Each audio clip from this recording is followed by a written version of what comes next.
नमस्कार. जय श्रीराम. मंडळी, काल एका वाहिनीवरून वृत्तांत देताना एक जण असं म्हणाले, एक पत्रकार असं म्हणाले की जर प्रमोदजी महाजन हयात असते तर ते आज पंतप्रधान झाले असते. जे मोदी पंतप्रधान नसते तर मोदींऐवजी प्रमोदजी महाजन पंतप्रधान झाले असते. मंडळी, अशा जर तरच्या भाषेला मुळामध्ये काही अर्थ नसतो. परंतु हे जरी खरं असलं तरीही प्रमोद महाजन हे एक अतिशय मुत्सद्दी, अतिशय धुरंधर, धोरणी, अतिशय बुद्धिमान, अतिशय चतुरस्त्र असं एक व्यक्तिमत्व होतं. आणि वाक्चतुर, उत्तम वक्तृत्व कला त्यांच्याजवळ होती. चांगले ते संघटक होते, हेही खरं आहे.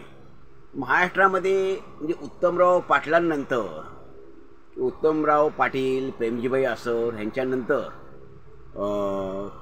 किंबहुना भागवत गुरुजी ह्यांच्यानंतर जर म्हटलं तर प्रमोदजी महाजन आणि त्यांच्या माध्यमातून गोपीनाथ मुंडे यांनी पक्षाचा पाया नक्की भक्कम केला. हे खरं आहे, हे वास्तव आहे, हे नाकारून चालणार नाही. परंतु ही एक बाजू झाली. आज ते खरंच पंतप्रधान असते का मोदींच्या ऐवजी? अगदी खरं उत्तर द्यायचं तर नसते. याचं कारण असं आहे की त्यांना त्यांच्या व्यक्तित्वाला काही मर्यादा पण होत्या. मुळामध्ये प्रमोदजी महाजन हे काही लोकनेते नव्हते. ते चांगले संघटक होते, हे खरं आहे. पण चांगले संघटक, उत्तम वक्ते होते, अत्युत्तम वक्ते होते. भाषेवर त्यांचं प्रभुत्व होतं. मराठी, हिंदी, इंग्रजी ह्या भाषेवर त्यांचं उत्तम प्रभुत्व होतं. मराठी होतंच, ते मराठी त्यांची मातृभाषा होती. पण हिंदी, इंग्रजी याच्यातून त्यांचं उत्तम प्रभुत्व होतं आणि उत्तम वक्तृत्व त्यांच्याकडे होतं. दुसरी गोष्ट, माणसं हाताळणी त्यांच्यामध्ये कला होती.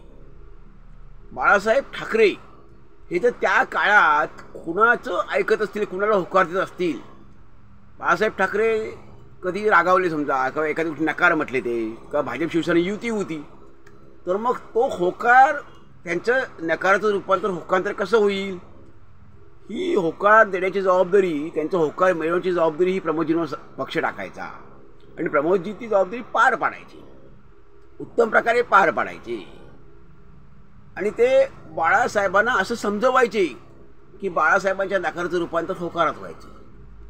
म्हणजे असं सगळं एक त्यांच्याकडे ती कला अवगत होती, माणसांना समजवण्याची, पटवण्याची, आपल्याकडे माणसाला झुकवण्याची, अशी त्यांच्याकडे कला त्यांना ती अवगत होती. त्यामुळे ते वाक्चतुर होते, मुत्सद्दी होते, चांगले वक्ते होते, बुद्धिमान होते, बहुश्रुत होते. हे सगळं खरंच आहे. पण हे असलं तरी ते लोकनेते मात्र बिलकुल नव्हते. आणि संघटक चांगले होते, खरं आहे. परंतु म्हणून ते देश पातळीवरचे फार मोठे असाधारण संघटक होते असंही नव्हे. ह्याचं कारण देश पातळीवर भाजप जो उभा राहिला तो काय प्रमोदजी महाजनमुळे उभा राहिलेला नाही. त्यात त्यांचा खारीचा वाटा आहे, त्यात सिंहाचा वाटा आहे असं म्हणता येणार नाही.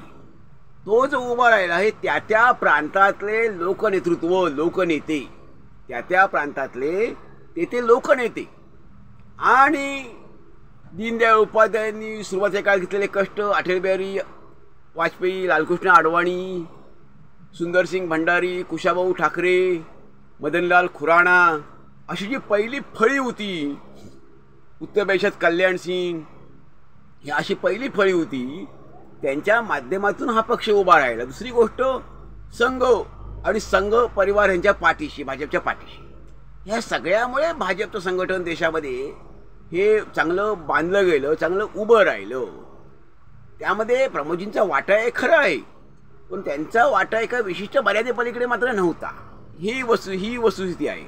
दुसरी गोष्ट, युती सरकार जे महाराष्ट्रामध्ये आलं त्यामध्ये प्रमोदजींचा वाटा नक्कीच मोठा होता, हेही मान्य करावं लागेल.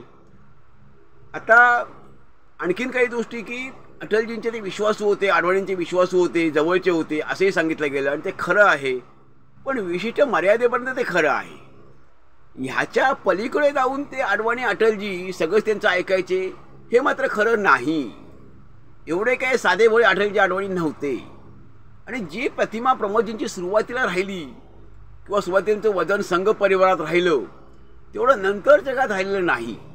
कारण ही वस्तुस्थिती आहे की साधारणपणे 80च्या दशकापासून साधारणपणे 95-96पर्यंत 97-98पर्यंत अगदी भाजप सत्ता केंद्रात सत्ता येईपर्यंत एक 15-20 वर्षाचा काळ असा होता की प्रमोदजींचं वजन फार मोठं होतं पक्षामध्ये, भाजपमध्ये आणि संघ परिवारामध्ये. विशेष म्हणजे आदर होता त्यांच्याविषयी. तर तो कुठेतरी नंतर साधारणपणे 97-98 सालानंतर हा कमी होत गेला. ह्याचं कारण असं की अटलजी पंतप्रधान झाल्यानंतर पहिल्या मंत्रिमंडळात प्रमोदजी मंत्री झाली, त्यानंतर दूरसंचार मंत्री ते झाले. पण नंतर त्यांच्याकडनं अटलजींनी मंत्रिपद काढून त्यांना संघटनात्मक जबाबदारी त्यांच्या सोपवण्यात आली. अर्थात असं रिमोशन का झालं तर त्याला काय ते कारणं असतील समजा, परंतु त्यांना मंत्रिपदावरून अटलजींनी सांगितलं की तुम्ही आता पक्षाचं काम करावं. मी त्याला चांगला शब्द वापरला जातो की पक्षावरून त्यांना मंत्रिपदावरून काढलं असं नव्हे, दूर केलं असं सांगितलं गेलं नाही, पण त्यांच्यावर मोठी जबाबदारी देण्यात आली असं सांगितलं गेलं. परंतु त्या काळात मात्र थोडंसं प्रमोदजी आणि संघटन, भाजपचं संघटन आणि संघ परिवार ह्यांच्यामध्ये थोडंसं वातावरण झालं होतं. ते असमंजसपणाचं किंबहुना थोडंसं अविश्वासाचं वातावरण हे निर्माण झालं होतं, हे खरं आहे. त्यामुळे प्रमोदजींविषयी नंतरच्या काळात जेवढा आदर सुरुवातीच्या काळात होता आणि त्यांच्या संघटनेमध्ये त्यांच्याविषयी फार प्रेम होतं ते राहिलेलं नव्हतं, ते थोडंसं कमी झालेलं होतं 2000 सालानंतर. नंतर दुर्दैवाने 2006 साली प्रमोदजींची हत्या झाली.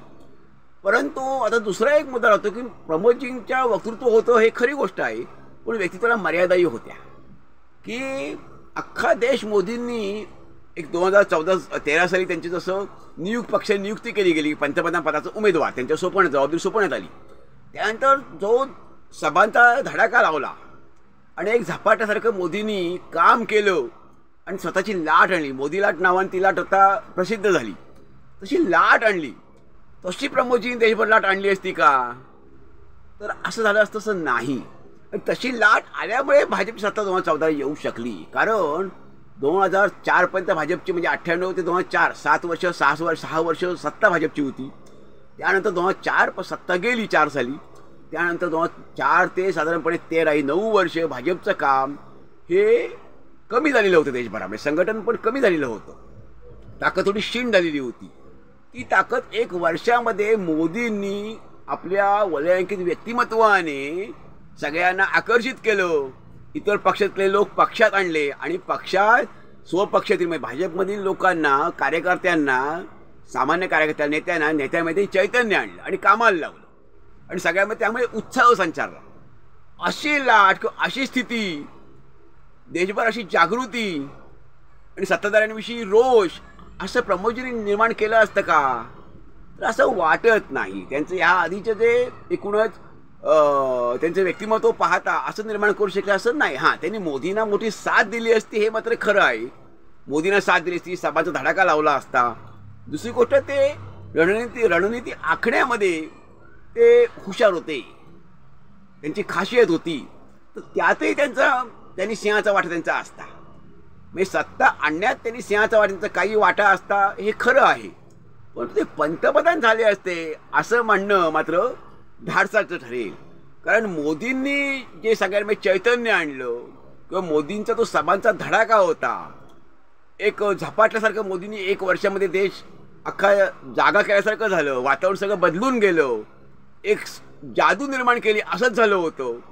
तसं वातावरण प्रमोदजींनी केलं असतं का, निर्माण केलं असतं का तर असं वाटत, त्यांचं आधीचं जी पार्श्वभूमी सगळी बघता वाटत नाही.